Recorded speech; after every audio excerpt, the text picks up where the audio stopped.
안녕하세요, 김호준입니다. 서울 강남경찰서는 최근 불거진 인터넷 강의업체 댓글 사건에 대한 수사에 착수했다고 합니다. 인강업체들이 조직적 댓글 부대를 운영했다는 건데요. 소송 규모도 수백억에 달합니다. 조직적인 대규모 댓글 부대 하면 원조는 국정원이죠. 지난 대선 좌익교수란 아이디로 밝혀진 것만 3,450여 개의 댓글을 달았던 이 국정원 직원에 대해 검찰은 고발이 접수된 지 무려 2년 4개월이 지나서야 그것도 단 10개의 댓글만 공소사실에 포함했고 법원은 모욕죄만 인정하고 선거 개입은 아니라는 판결을 내렸죠. 국가 정보기관이 특정 후보를 위해서 대선에 조직적으로 개입하는 헌정유린 사태가 벌어졌는데 겨우 모욕죄로 그리고 집행유예로 사건이 일단락되는 나라였습니다. 우리나라가 그런 나라였습니다. 다음 정부는 이 국정원 댓글 사건 철저히 재수사해야 합니다. 그리고 만에 하나 이번 대선에서도 그런 일이 단 한 건이라도 벌어진다면 내란죄로 처벌해야 합니다. 김호준 생각이었습니다.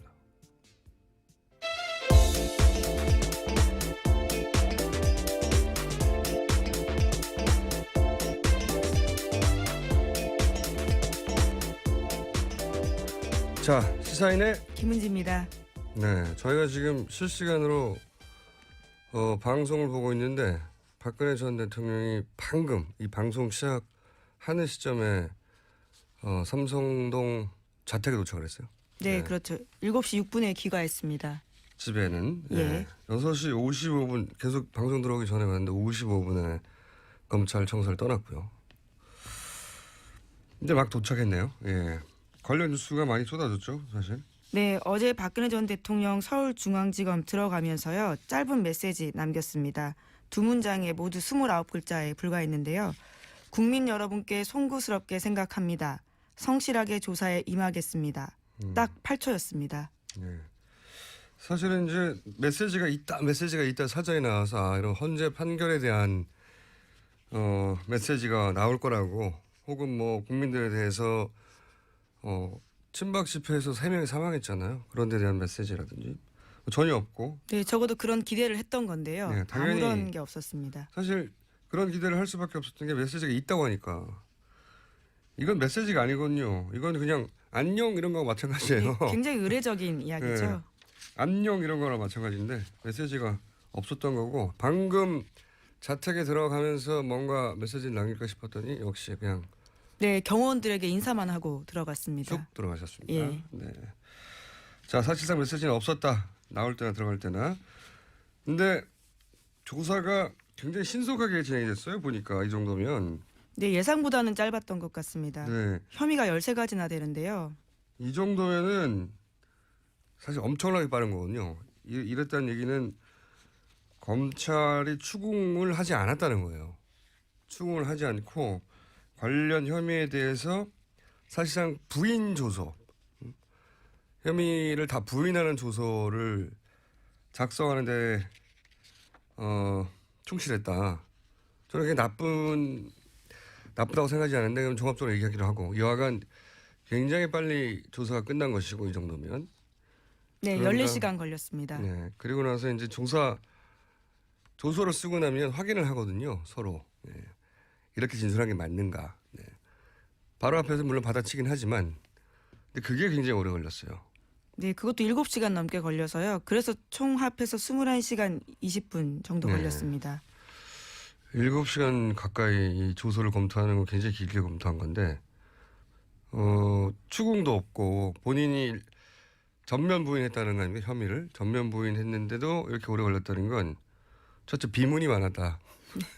그랬을 수 있고요. 두 번째는 아마도 답변하지 말았어야 했을 대목의 진술한 부분을 쳐내거나 조절하는 데 시간이 걸렸을 것이다. 그래서 결국 추가 소환은 없게 되겠네요. 이렇게 되면. 네, 지금 상황으로 봤을 경우에는 그런 것 같습니다. 자, 그리고 여기에 대해서 또 변호인단이 이례적인 호평을 했어요. 네. 오늘 자정 12시 50분 정도에요. 기자들한테 손범규 변호사가 문자 메시지 보냈습니다. 그런데 이렇게 이야기했는데요. 진실이 모습을 드러내기 시작한 것을 보았다라는 내용이고요. 심지어 손 변호사는 뉴시스와의 통화에서는 이런 이야기까지 하는데요. 검찰 조사 받으면서 진실이 드러나는 계기가 될 것이라는 생각이 들었다면서요. 검찰은 특검과 다르다라는 생각을 했다면서 검찰은 특검과 다르게 정치적이지도 않고 객관적이고 중립적으로 보려고 한다는 느낌을 받았다. 이렇게 총평했다고 합니다. 검찰 가족에게 박수를 보낸다 뭐 이런 얘기도 하지 않았나요? 네, 그렇죠. 검사님들과 검찰 가족에게 경의를 표한다. 가족이라고 표현했습니다. 이런 건 뭐 전문 용어로 아양이라고 하죠. 아양. 지금 잘 보이고 싶은 건데. 그런데 이제 검찰 태도에 대해서 이제 비판하는 언론 기사들도 꽤 나왔어요. 네, 왜냐하면 영상과 음성 기록 없이 조사를 했기 때문인데요. 박 전 대통령 쪽이 동의하지 않았다라는 이유를 검찰이 내세우고 있습니다. 하지만 참고인이 아니고 피의자에게는요. 법적으로 고지만 하면 할 수 있거든요. 그러니까. 그런데 검찰이 그것을 하지 않은 거죠. 거부를 할 수 없는 거죠. 원래 이 사안은. 예, 그 왜냐하면, 의사만 나타낼 수 있는 그렇죠. 겁니다. 통보, 고지만 하면 되는 거지.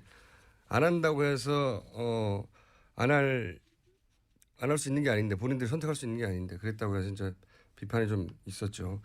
근데 저는 전반적으로는 검찰이 이번에는 잘했다고 생각해요. 전략이 좋았다고 생각하는 게 우선 뭐 어제 최순실 관련은 모른다고 하고 직접 개입한 사안은 정상적인 국정 운영이었다고 하고 이런 기조로 답변을 할 거다. 이건 예상대로였고. 그리고 이제 아프실 예정이라고 이제 뉴스공장이 떠들었기 때문에 그건 취소된 것 같고요. 그런데 아마도 변호인단은 박근혜 전 대통령 변호인단은 애매한 건 답변하지 말라고 사전에 조언을 했을 거예요.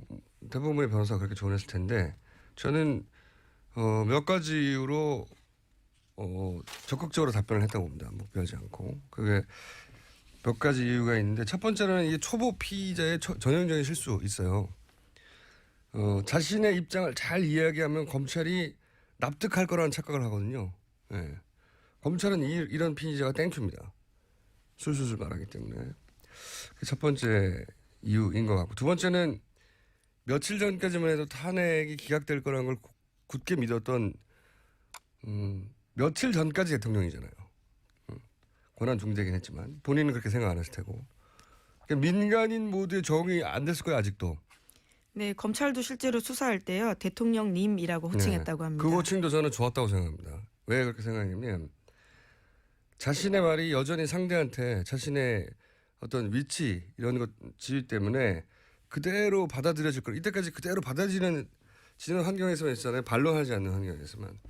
그래서 자기가 잘 설명하면 또 상대가 내 말에 넘어갈 거라는 착각도 있었을 것이고. 그리고 박 전 대통령의 개인적인 특징인데 세 번째로는 왜 그 70년대 구국선교단 그 시절부터 최태민 씨를 도왔고 11.6 이후로는 영남대 관련 일도 했고 그래서 거의 90년대 말까지 20몇 년 동안 박근혜 전 대통령 도왔던 최태민 씨 의붓아들 조순재 씨. 거기 녹취록에 보면 이런 얘기가 나와요. 박근혜 전 대통령은 거짓말을 하고 뭔가 잘못됐을 때 그 거짓말 스스로 완전히 믿는다. 이런 특징에 대한 녹취가 나오거든요. 거기에 대해서 굉장히 분개하고 비난하는데 조순재 씨 녹취록을 보면 그러니까 이런 특징도 작용했을 거라고 봅니다. 자신이 만든 어떤 거짓 세계가 있잖아요. 네네. 그거를 완전히 믿었기 때문에 검찰 조사에서도 스스럼 없이 자기가 만든 거짓을 믿으며 진술하게 되는 그런 특징도 좀 작용했을 것 같아요. 일종의 리플리 증후군 같은 건가요? 그렇게 볼 수 있겠죠. 예, 그건 전문가 영역에 맡기시고요. 근데 이제 이런 특징에 대해서는 지금으로부터 10년 전에 만들어진 그리고 20년 이상 박근혜 전 대통령을 가까이서 보좌한 사람의 녹취록에 나오는 내용이에요. 그리고 저는 이제 검찰이 영상 촬영 안 한 부분, 그래서 검찰 봐준 거 아니냐 지나치게 한 비판도 있는데, 저는 이거는 검찰이 그 전술적 전략적 선택을 한 거라고 봐요. 뭐냐면 영상 촬영을 하면 답변에 소극적일 수도 있어요. 그렇죠? 그러니까 촬영하지 않기 원한다는 변호인 말에 검찰이 그렇다면 안 하겠다고, 굳이 그럴 필요도 없는데도 안 하겠다고 하는 태도에 이 박근혜 전 대통령 측이 검찰이 자기들 말을 들어준다. 잘. 뭔가 편안한 분위기를 만들었다. 우호적인 분위기다. 봐준다. 말. 이런 인상을 받아 더 자신 있게 말을 했을 수도 있어요. 네. 뭐 영상 촬영을 하지 않으면 나중에 뭐 법정에서 진술 번복할 때 문제가 된다고 하는데, 근데 그 경우는 자기 혐의를 인정했다가 법정에서 안 하는 경우잖아요.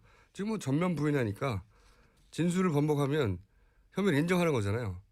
그건 사례가 안 되는 거니까 그건 걱정할 필요가 없고. 그리고 저는 이 박근혜 전 대통령 변호인단 전략 전체적으로 보면은 헌재 때와는 180도 바뀌었거든요. 사실. 이게 여실히 드러나는 게 뭐냐면, 검찰이 영상 촬영을 하길 원하느냐 이렇게 물었어요. 그랬더니 뭐 사실 이건 피의자 동의 사항이 아니잖아요. 좀 전에 얘기했지만 고지만 하면 되는데, 근데 박근혜 전 대통령 측이 싫다고 했단 말이죠.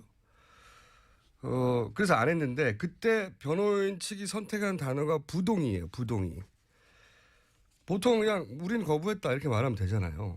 그런데 굳이 이 부동의라고 법률적인 용어를 선택한 이유가 저는 뭐라고 보냐면, 거부권이 자기한테 없는데 거부했다는 표현을 쓰면 사람들이 아직도 자기들이 갑인 줄 안다고 그런 비난을 하거나 여론이 만들어질까 봐 일부러 이런 단어를 선택한 거거든요.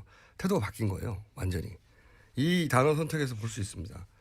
헌재 때와는 다르게 부정적 여론에 굉장히 민감한 거죠. 그리고 가능하면 그런 욕을 먹지 않으려고 하는 것이고 그래서 검찰 칭찬도 막 하는 것이고, 이런 태도의 변화도 박근혜 대통령한테 가능하면 적극적으로 협조하십시오, 검찰에. 그 협조를 그 협조적인 자세를 취하라고 하는 조언, 사전 조언, 변호인단에, 그것도 이런 진술 태도 적극적으로 자기 해명을 하는 영향을 미쳤을 거라고 봅니다. 네. 사실 이거는 촬영하는 거 싫어? 물었더니 싫어.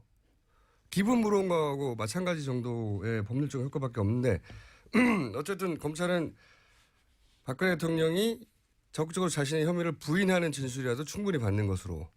네, 실제로 그렇게 해명했습니다. 거기에 대한 비판이 있으니까요. 네. 절차상 문제로 실랑이가 생기면 조사가 어렵기 때문에 진술과 답변을 잘 듣는 게 더 중요했다. 이렇게 이야기하고 있거든요. 그러니까 저는 그런 태도들이 종합적으로 이런 결과를 만들어냈는데, 그 종합적인 결과가 뭐냐. 제가 보기에는 구속 요건을 거의 100% 갖췄어요, 이제. 그러니까 영장 청구가 결국은 그 의지를 보여주는 것 같습니다.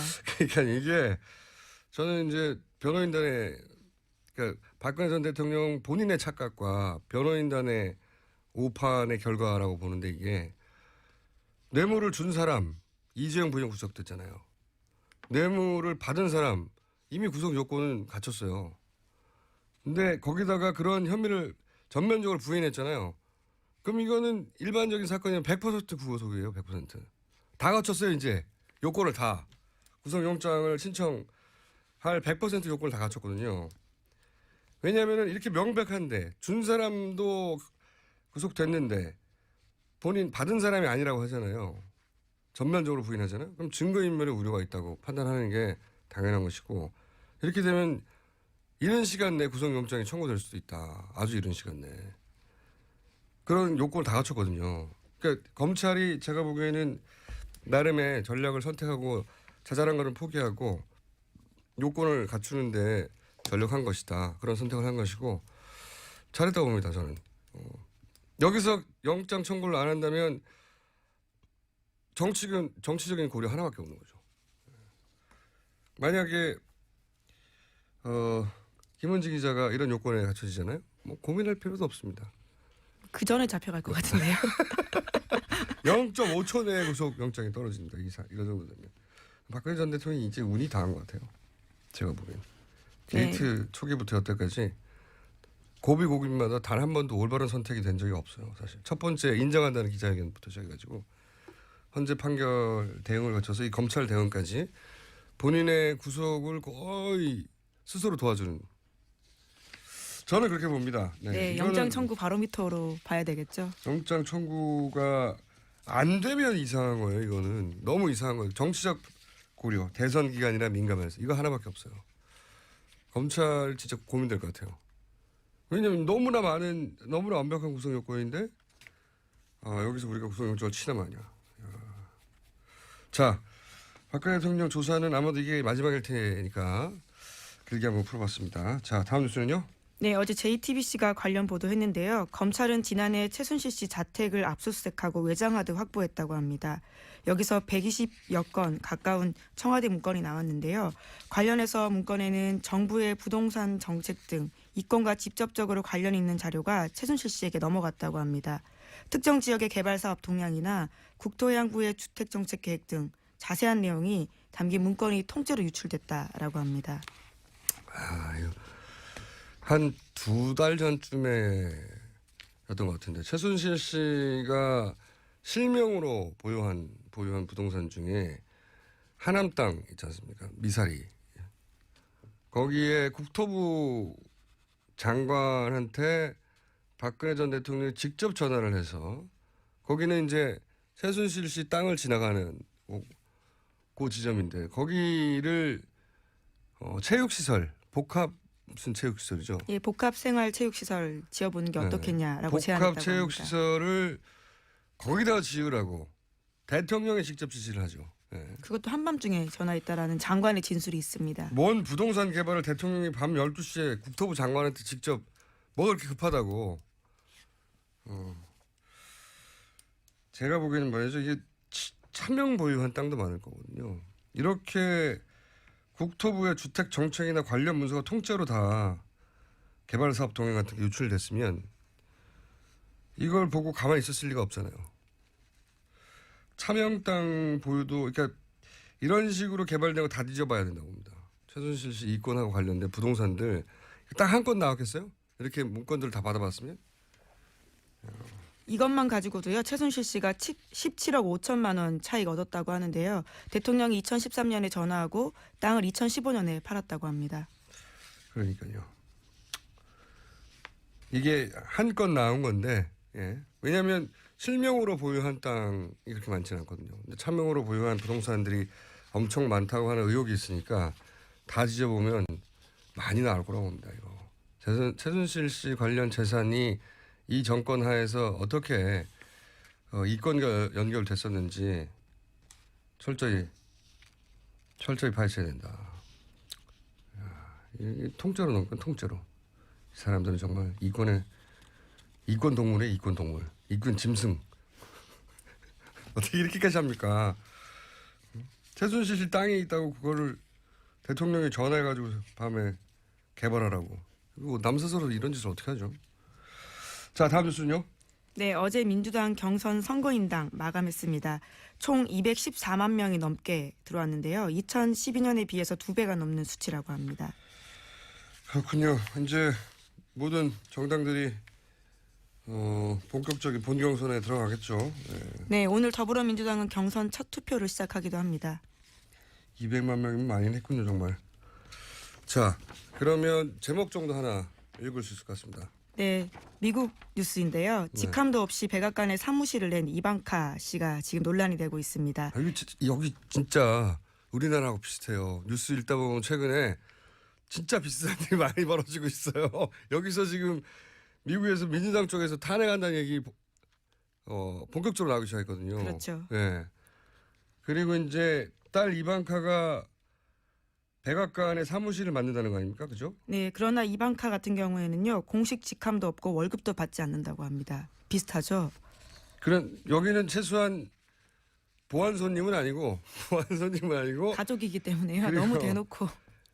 여기는 이제 경제적 가족이었는데 여기는 진짜 가족이라서 대놓고 하긴 하지만 여기는 그 가족 정확한 이름은 생각하는데 가족을 등용하는데 제한을 두는 법이 있어요. 미국의 친족 등용 금지법이라고요. 있다고 합니다. 나는 정확한 명칭을 모르는데 본인은 알고 그러면 어떡해요. 어쨌든 있어요 거기. 네.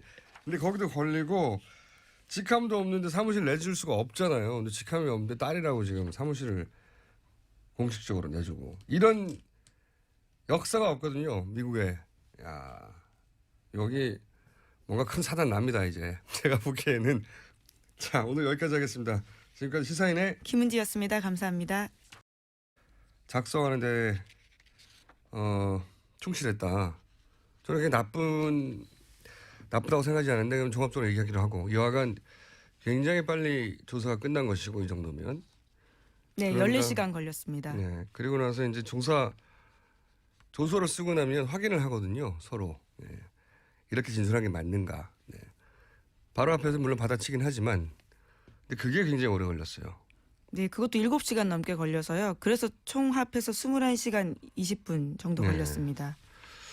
7시간 가까이 이 조서를 검토하는 건 굉장히 길게 검토한 건데 추궁도 없고 본인이 전면 부인했다는 거 아닙니까? 혐의를 전면 부인했는데도 이렇게 오래 걸렸다는 건 첫째 비문이 많았다. 그랬을 수 있고요. 두 번째는 아마도 답변하지 말았어야 했을 대목의 진술한 부분을 쳐내거나 조절하는 데 시간이 걸렸을 것이다. 그래서 결국 추가 소환은 없게 되겠네요. 이렇게 되면. 네, 지금 상황으로 봤을 경우에는 그런 것 같습니다. 자, 그리고 여기 대해서 또 변호인단이 이례적인 호평을 했어요. 네, 오늘 자정 12시 50분 정도에요. 기자들한테 손범규 변호사가 문자 메시지 보냈습니다. 그런데 이렇게 이야기했는데요. 진실이 모습을 드러내기 시작한 것을 보았다라는 내용이고요. 심지어 손 변호사는 뉴시스와의 통화에서는 이런 이야기까지 하는데요. 검찰 조사 받으면서 진실이 드러나는 계기가 될 것이라는 생각이 들었다면서요. 검찰은 특검과 다르다라는 생각을 했다면서 검찰은 특검과 다르게 정치적이지도 않고 객관적이고 중립적으로 보려고 한다는 느낌을 받았다. 이렇게 총평했다고 합니다. 검찰 가족에게 박수를 보낸다 뭐 이런 얘기도 하지 않았나요? 네, 그렇죠. 검사님들과 검찰 가족에게 경의를 표한다. 가족이라고 표현했습니다. 이런 건 뭐 전문 용어로 아양이라고 하죠. 아양.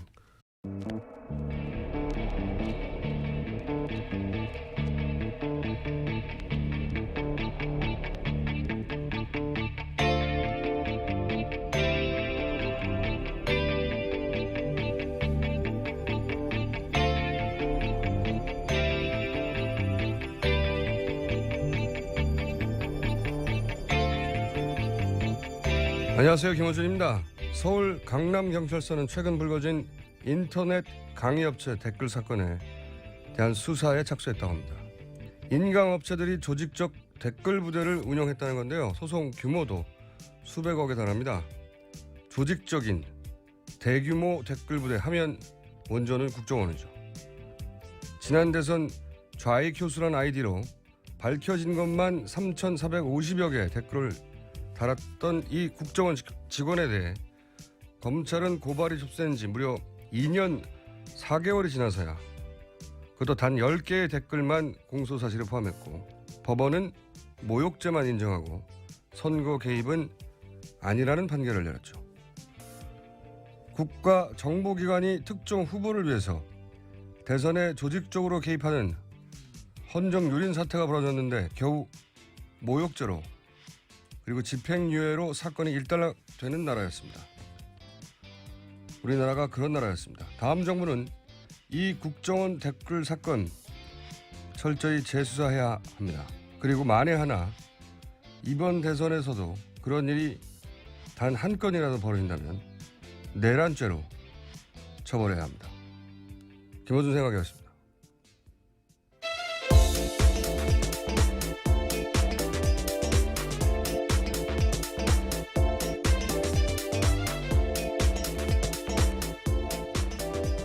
자, 시사인의 김은지입니다.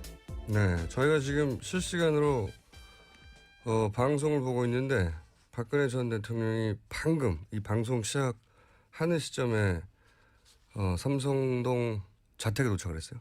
네, 그렇죠. 7시 6분에 귀가했습니다. 집에는 예. 6시 55분 계속 방송 들어오기 전에 봤는데 55분에 검찰 청사를 떠났고요. 이제 막 도착했네요. 예. 관련 뉴스가 많이 쏟아졌죠, 사실.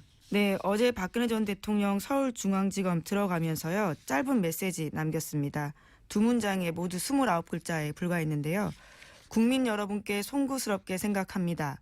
성실하게 조사에 임하겠습니다. 딱 8초였습니다. 예.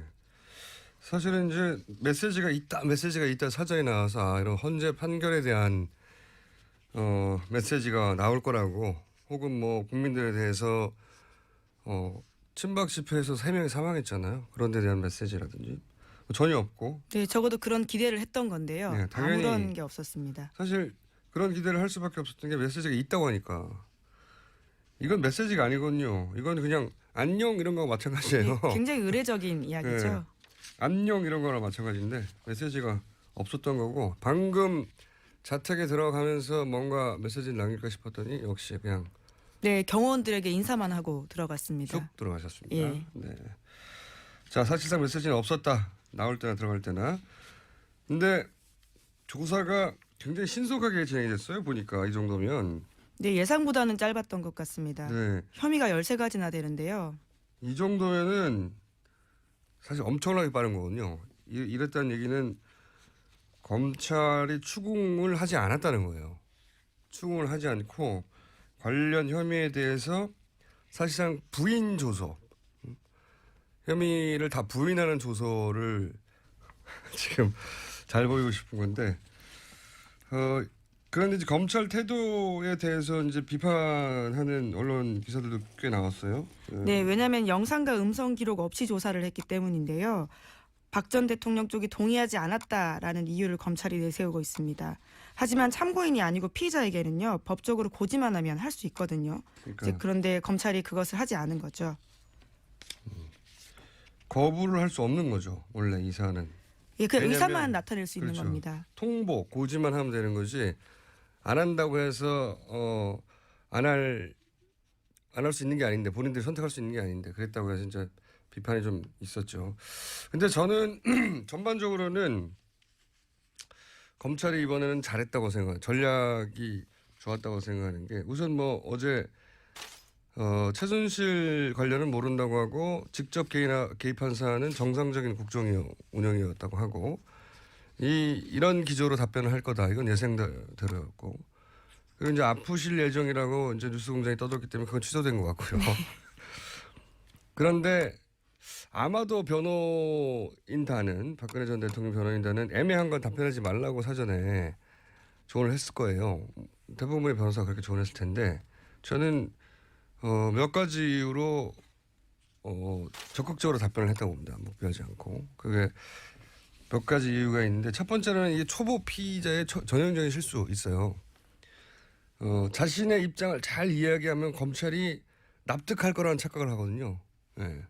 검찰은 이런 피의자가 땡큐입니다.